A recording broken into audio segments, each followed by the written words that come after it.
হুজুর, একটা মানুষ আজকেই মনে করেন আজকে হলো কি কয়, ও কাফের ছিল আগে, কাফের ছিল, 20 বছর পরে সে তার ভুল বুঝতে পেরেছে এবং সে হলো কি কয় আল্লাহর কাছে নিয়ত করেছেন যে আজকে থেকে ও হলো কি কয় ভালো হয়ে যাবে আর অন্যের প্রতি হলো কি রক্ষাশীল হবে।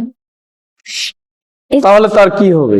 না, তারপরে আজকেও মারা গেছে, তাহলে তিনি ও জান্নাতে যাবেন না জাহান্নামে? মানে একজন লোক 20 বছর ধরে কাফের ছিল, হুম, এরপরে সে ভালো হয়ে গেছে। ভালো হয়ে গেছে বলতে ভালো হতে গেলে তাকে মুসলমান হতে হবে। হুম, সে মুসলমান হুম। হয়েছে? মুসলমান হয়েছে? জি জি। মাশাআল্লাহ। এটা প্রশ্ন হলো যে একজন ব্যক্তি কাফের ছিল, এখন মুসলমান হয়েছে। মুসলমান হওয়ার পরে ওই দিনই সে মারা গেছে। ওই দিনই মারা যাওয়ার কারণে আল্লাহ তাআলা তার পিছনের সমস্ত গুনাহগুলো মাফ করে দিয়ে সে মুসলমান হিসেবে জান্নাতি হিসাবে সাব্যস্ত হবে। বসেন।